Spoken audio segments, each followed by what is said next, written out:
What you're about to hear has never been released until now. This episode is part of our exclusive Vault series, a limited release of live recordings that have been curated with care and reserved for this exclusive unveiling. I'm joined by my husband, Sunny, and we're bringing you stories packed with insight, heart, and energy. We're thrilled to offer you a front row seat to these powerful conversations. What's funny about what I didn't go into is I don't know if our kids, I say this now and I'm sure they're going to get away with a lot of stuff, but I don't think there's a lot of things that they can do that I probably didn't do as a kid. Welcome to Mpowered Living. I'm Ann Chu. On this podcast, innovative leaders and visionary experts share insights and practical tools for work, family, and marriage. Each episode, we'll explore how to elevate your life while staying grounded in what truly matters to you. You're working hard to navigate relationships, build a thriving family, and create a legacy of purpose. We're here to help you do that with confidence and intentionality. Welcome to today's episode of Mpowered Living. Our guest today is Kevin Taylor. Kevin and his wife Nancy are both participants in our Empowered Families program, and they've been married for over 20 years. What are some of your favorite takeaways from today's episode? We cover personality assessments and how they help the relationship. We cover decade dream and how to involve the family, enrolling them into that. And the power of the decade dream. Yes. Also, just the power of accountability groups or peer groups and how they take you to the next level. We hope you enjoy this episode. Welcome to Empowered Living. We're so glad you're here today. We have Kevin Taylor with us, and we are so excited to chat with you. Tell us a little bit about your life, your personal life, your professional life. I know you've got some transitions that you just went through. Yeah. So I've been married for 23 years, and then Nancy and I have two kids. We have a boy and a girl. Our son is 14 years old, and he does not look like he's 14. He's really tall. And then our daughter is 12 and going on 13, probably actually going on 18. And we just enjoy life with them. It's a lot of fun, but it's a busy life though too. They're both in sports and very athletic, and they both play for either club or school teams, and so keeping up with all that is a lot. So that's about family life. But work-wise, I was a career banker for over 2.5 decades, and recently left that, transitioned out of I always say I'm a recovering banker. And then, still working with entrepreneurs doing the EOS stuff. And so that's something that was introduced to me about 10 years ago. And I think Sunny was one of the first person that I gave a book to, a traction book to, a long time ago. And did not know how much that day would have, and kind of that whole concept was going to change kind of the trajectory of our life. But so far, loving it. Outside of that, too, we also invest in real estate. And wife is running a superfood cafe restaurant. Her passion is food. I always say her passion is bringing joy to people through food. And so bought a food truck. And so with different businesses and real estate and everything going on, we tend to have a pretty busy life. Yeah. So you guys, it sounds like it's very busy. So what do you guys do to stay grounded and avoid this overwhelm that could sometimes happen? Yeah, well, it's something that we just strive to get better at every single day. There's no magic pill for fixing any of the stuff. And, a lot of the concepts that were actually introduced to us through the Empowered Families has helped us with our, just the simple stuff of having just weekly meetings just to get caught up. Yeah. Things, same time, same day, with just an agenda that we just go through, what's something that was pretty awesome this week? What's something you enjoyed? What's something you struggled with? Sometimes we're surprised with some of the answers on that, but it's just good to have that conversation and that. But simple things, and then just working together. That's what it is too. Is just finding time to work together and doing that know thyself stuff and figure out we do know that we're wired differently and we complement each other, and so even the stuff that we've done, I think with Les McDaniel and taking personality tests to see, how we're internally wired, and then using that to, make sure that we can communicate better with each other. What are some of the biggest differences in, we see a lot like opposites attract. So what are some of y'all's biggest differences? Yeah. So, depending on which personality profile you want to use, if you use a DISC profile, I'm a high I and she's C. So we're like opposite ends of the spectrum on that. The one we took was with Les McDaniel. I was a pioneer, which which is usually pretty common with entrepreneurs. So Pioneer Connector was my profile, and Nancy's was, what was hers? It was not Comforter. I'm trying to think of the right word that they used. If she was here, she would tell me exactly what it is on that. It'll come back to me. Are you more visionary and she's more integrator? Yeah. Oh, yes. Yeah. And we actually took the visionary integrator test on the Rocket Fuel University. I'm very high in visionary. I mean, it's in the 90s. And it was surprising. Nancy actually had a little bit more visionary than I thought in her, but she's mainly an integrator on that. So how do you guys bridge that gap?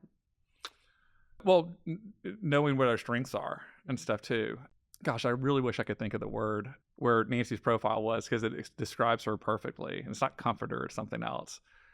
We know, so for our rental properties, for example, I kind of want to get straight to the point on things, and I'm more about, the facts on if we're having an issue with a tenant or with a property and something. Nancy does such a better job than I do asking the same question, but in a way that is not straight and to the point on that. She has a much better way of doing that. And so we can divide up responsibilities based on, how our personality is and how we word things. Yeah. So how has it been hard being different? Like what's been some of the biggest struggles?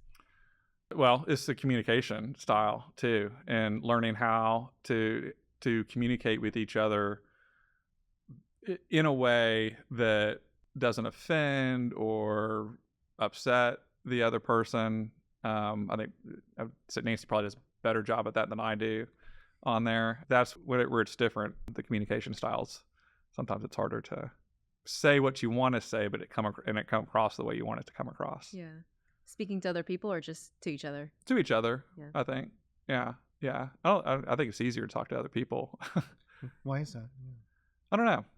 Maybe because you don't have to live with them every day. Yeah, I don't know. I think you get used to some, the comforts, and I just know this from talking to other friends and stuff too. It's, sometimes the people we love the most, we talk to them a little bit different in that, and I don't know if it's expectations, I don't know if it's comfort. Yeah, I'm not sure what it is on that, but it happens. Yeah, I'm way more blunt with Sunny than I would be with anyone else. He gets the brunt of it. Yeah. Well, and you've known each other a long time too, and so even with, I think of the people I've known I said Nancy and I've been married 23 years. So that's been a long time, and then talking. I can use the example of talking to my dad on some of the stuff too. It's you think when you have that figure. Let's use a father figure for example.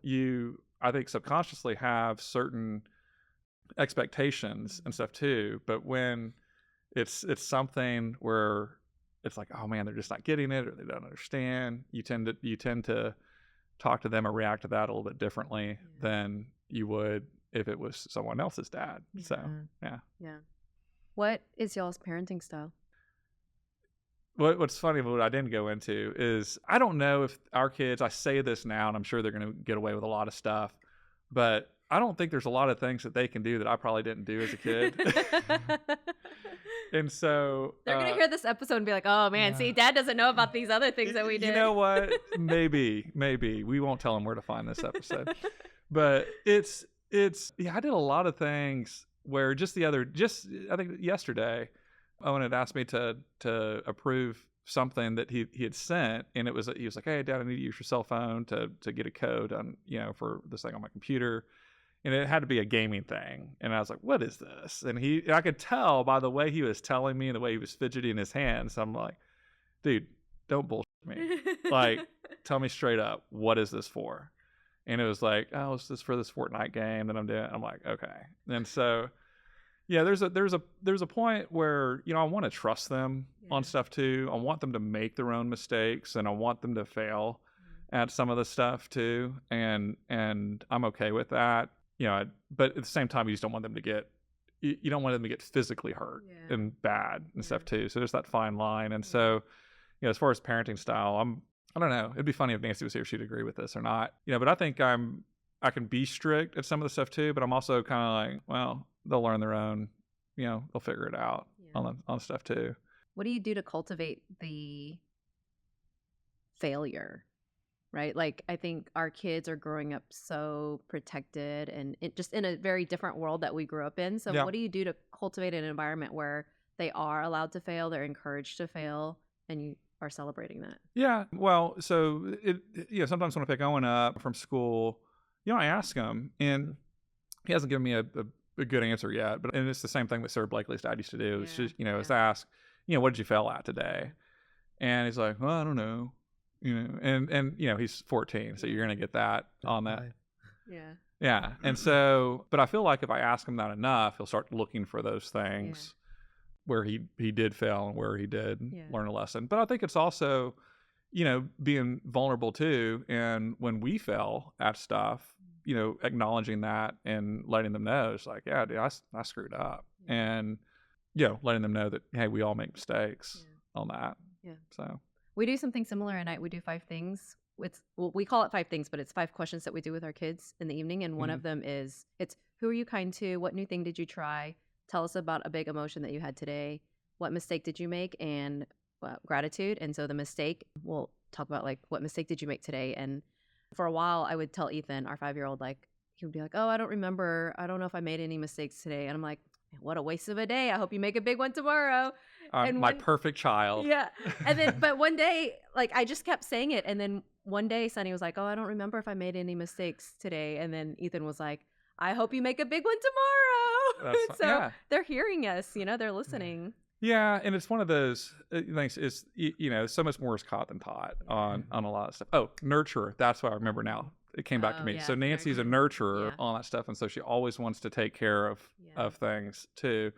And for me, knowing that as well, because I used to just think there was other things that she needed to do that was more important, but she's like, no, let me make you dinner, or let's make lunch. I'm like, no, go do the thing you're supposed to do and quit getting distracted. But now I know that's how she's wired. She's wired as a nurturer, and she wants to take care of people. She wants to do these things, and that's probably why I think hospitality in the food industry.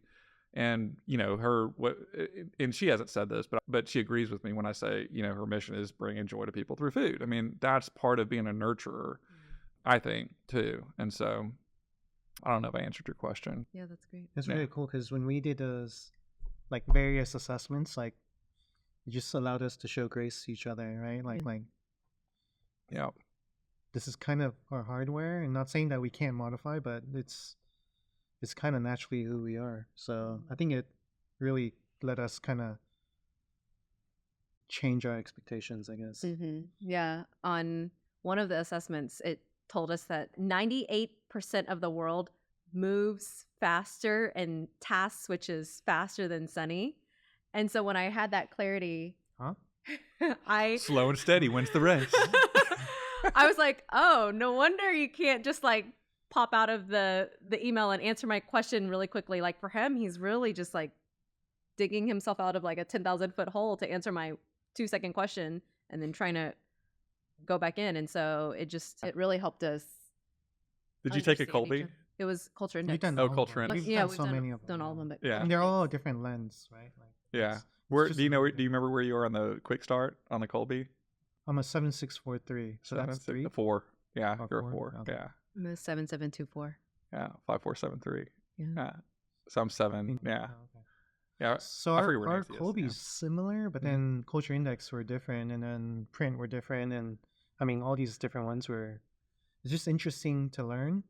So I'm curious, have you ever not weaponized these assessments, but almost, because I think in the beginning we had a tendency that, oh well, I'm just hardwired this way. I can't do anything different. And then I think we almost use it as a crutch sometimes. I could see that. Yeah, I don't know that I've done that. I don't know. I don't know that I've done that. It's just like, well, I know this isn't my strength, and I should probably try to find someone that can do this better than me. And the whole who not how concept. And so, and that was part of where I butted heads at my last employer was. It's like, hey, we're not all wired the same way, and there's some things, and I was trying to use the whole delegate and elevate stuff, and it's just like, let's have people focus on their unique ability and where they are and what they're good at, And if you have two people that love, different things, but they're doing the same job, just team them up, and you're gonna get such better results on that. And just when it was about to get traction, we parted ways. So No pun intended. yeah, no pun intended. Yeah, that tends to pop up, the traction word, a lot. So yeah. But yeah, it's I don't know that we use it as a crutch, but just it's awareness, right? It's like the whole know thyself stuff. It's just the awareness of, this is how we're hardwired. And what's funny is going back to the dinner that I double booked myself, and I actually wasn't there, but I was actually in Tahoe visiting my brother, and I totally forgot we had this thing. I was over at Ray's house with Les McDaniel. But this was the whole pioneer connector where I was like, okay, I know how and then Nancy's a nurture, and I forget her second one on that. But what you found was they'll say the pioneers like 6% of the population. So it's a very small percentage of it. But most of us in there, the guys, were all pioneers. And so when you get the wives in there too, they're like, well, we all married the same person in here because we're because you take that small 6% of the population and you put them in a room. And that's why, I think too, being involved with the EO, and when I started hanging out with a lot of the people inside EO, I'm like, I like these guys better than the bank guys I'm hanging out with, and I resonate more with them. And it all kind of filters down to how someone's hardwired. And the thing, I remember what I used to take offense to, I now know is a compliment. When I would meet with either prospects or meet with clients of mine, in the banking industry, they're like, you don't seem like a banker. I'm like, I've been doing this for 20 years. What do you mean I don't seem like a banker? But they meant it as a compliment because they're like, and it was finally told to me, and I finally realized that they're like, you're more like us. You're not like the picture that they had in their head. I always say when you say a word, people think in pictures. And so, I'm sure when it's like, oh, I'm a banker, a picture pops subconsciously pops in their head of what they think a banker is, and that wasn't me. And so that's, took me a long time to figure that out. But what do you credit to being able to help you figure that out? I don't know. I think it's just about the journey. It's the whole journey of stuff. If I had to pick a couple of things, it was the people I started to surround myself with.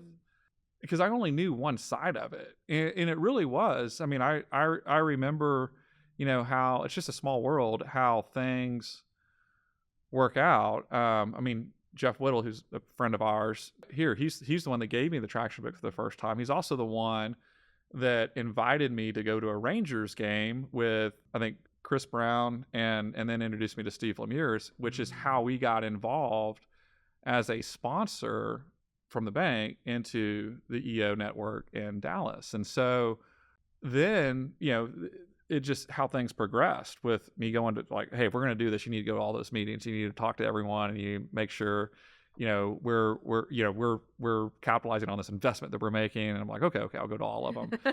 And so they had to twist your arm for that, right? Well, at first it was just like, I'm going to make sure we make this worth our, investment from the bank to make and do all this. And then I just started having fun with it. And, I think that's where I realized I'm like, I really like hanging out with these people. And I think I resonate more with these people than with, other colleagues at the bank. And then it was podcast. I mean, it's what you put in your head and stuff too. And, there's probably been, gosh, I can't remember when I started like really listening to podcasts. It's probably been 3 or 4 years now. But, it used to be, listening to whatever it was, Kid Craddock in the morning or The Ticket or something when I'm driving in to work. But then when you start listening to things like How I Built This, and you're like really like, oh man, this is really cool. And you're like, man, I kind of see myself in some of these people as they're telling their stories. And then, it's different podcasts, whether it's, on mindset or it's on, psychology or whatever it is, you just start to think differently. So I said, I don't know it's one thing. It's just kind of a combination of different things and the journey on that. So what does purpose freedom look like for you? Purpose freedom? I mean, I know and I don't know if this is the answer you're looking for, but it's doing what you want with people you want, anytime you want. I mean, that's really what it is to me, is doing the things that you really enjoy doing with the people you want anytime you want to on stuff. And then, defining that purpose on that is, so we went on a trip to Guatemala this past July, and this was a family trip. And it was a good glimpse into the lives of others that, appreciate a lot of the simple things. And because they're, the group we went with is Cooperative for Education. They call it co-ed for short. But their mission is to help reduce poverty in Guatemala through education. And there's a lot of things that we learn that, after elementary school, the primary school, you got to pay for education. And a lot of families just can't afford that. And so they're, of course, trying to get sponsors, and they have these trips so people can actually see real life on, what they are doing. And so we went there with the intent of maybe sponsoring one kid. We ended up sponsoring two. But during that process and doing stuff too, because you get to a point where you're making enough money where when you make, double enough too, it's not going to really move the needle a whole lot. But then you see how much change you can make. And if you were to make more, like, I could donate so much more to this, or I can donate so much more. And that's where I think the purpose comes in, is maybe just experiencing things in your life. And what made it better is experiencing it with our kids too. And I'm glad I recorded this, because at the end of that trip, we kind of went around the room, and there were some other, I say kids there. I mean, I think the youngest kid was 12, which was the same age as our daughter. And going around the room and just asking, what it was that they appreciated on the trip. And all of them said that just how happy everyone was and how grateful they were on things. And it was good for them to see that even though they didn't have a lot, they were happy and they were grateful.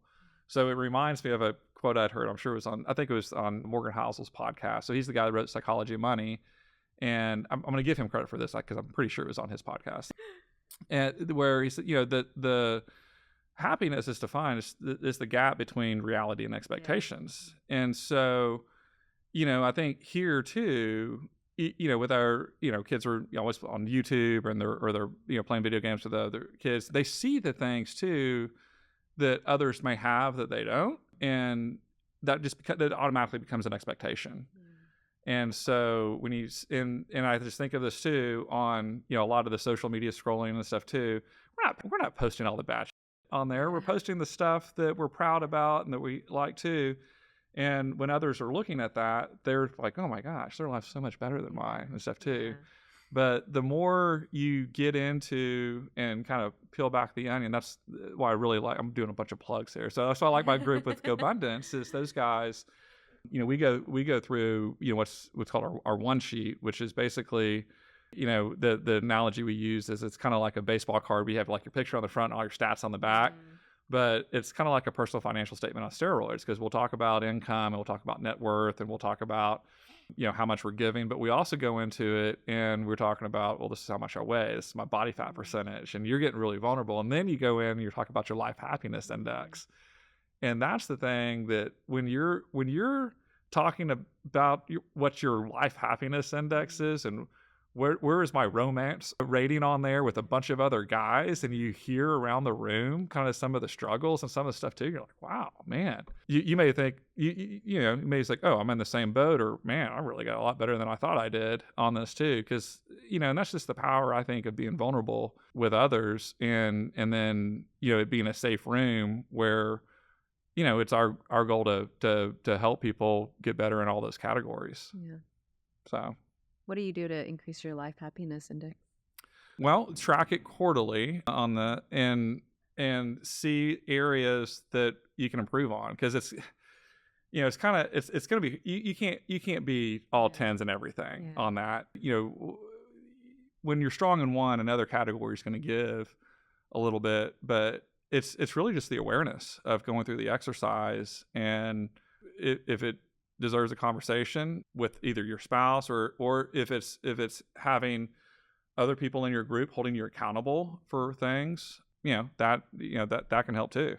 Is that the ultimate measure, like with subsets, or that's just one of measures? What do you? The life happiness index. Yeah, that's just one of the measures. Oh, So there, I can't remember how many categories there are. There's probably 12 or so categories that are on there. One of them is music and dance. I'm like, I don't know about that one, 'cause it's just like I just don't even answer that because it's like I don't really go dancing, and I'm like listening to either podcasts or a book all day. And so if we're listening to music, it's when the kids are in the car, and that's it. So, but yeah, you and so our rule, it's, you're listing them 0 to 10, and kind of our rule is like you can't do a 7 because that's kind of a cop out. So it's either an 8 or a 6. You got to figure that out.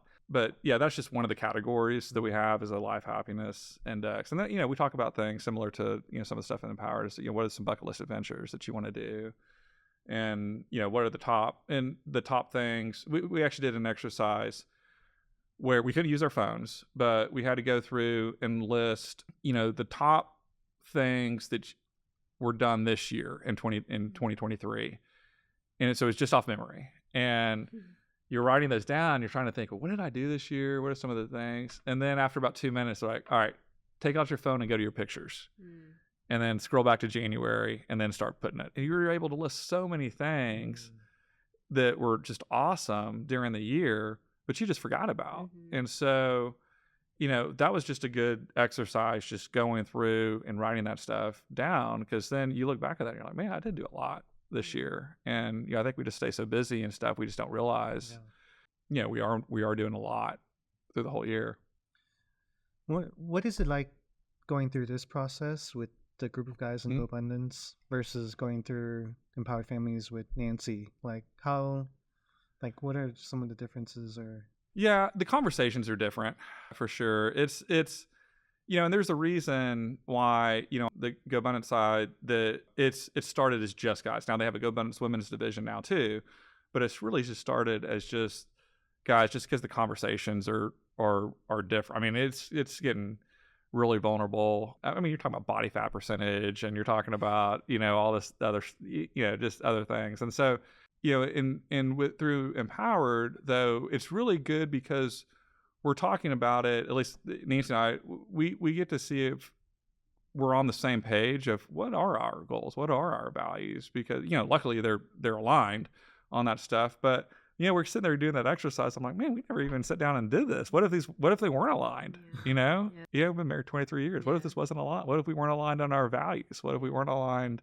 on some of the stuff? But that's what I like about Empowered. One, because we all know, it's like those things, we all know what we should be doing, but we never set aside the time to actually do those things. And so, setting aside a full day just to sit down and work on, hey, let's go through and, what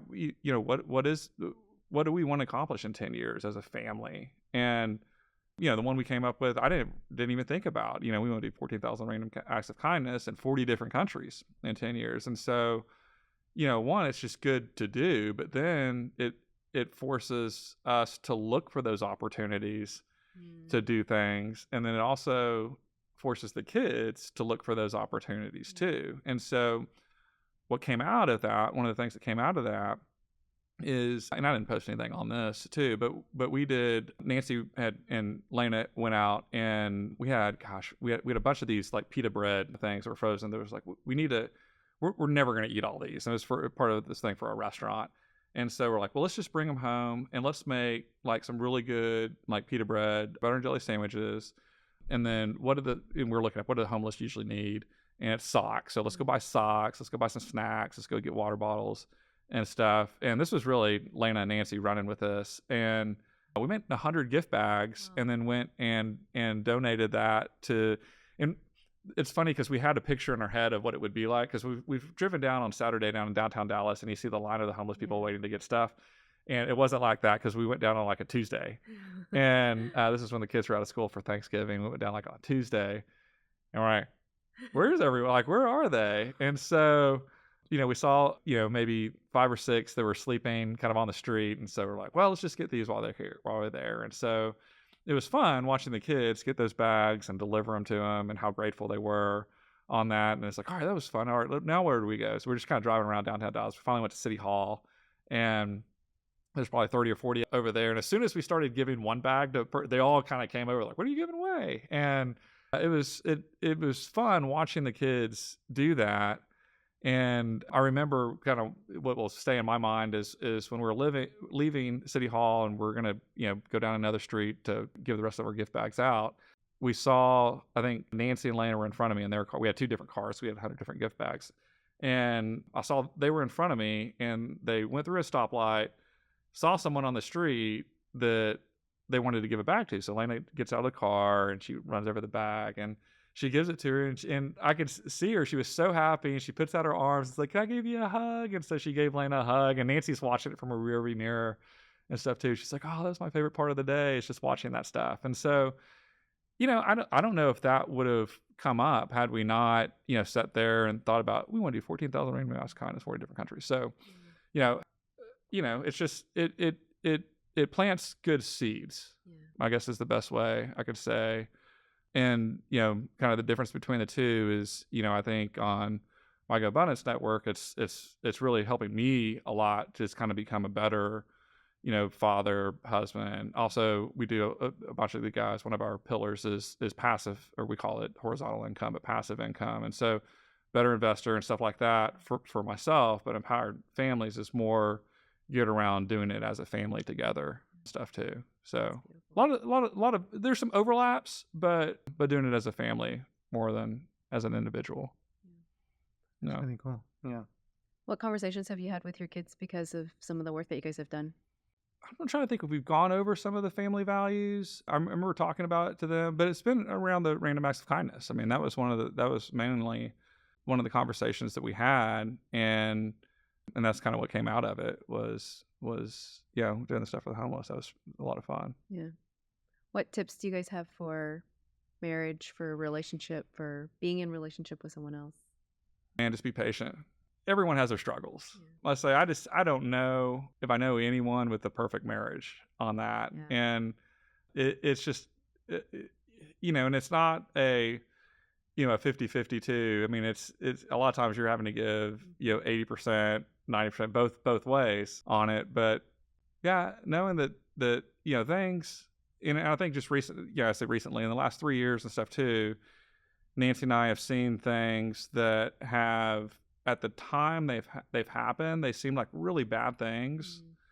Mm-hmm. And knowing that it's all going to work out on stuff. And so having that faith that it's all going to work out and there's a reason that this is happening, and you may not be able to explain it now, but I would say it's a lot easier connecting the dots looking backwards and stuff too. And I don't know if anyone else did this, but I know as a kid, when you have like one of those little mazes on, like the Happy Meals used to have the little mazes where you like have to find your way.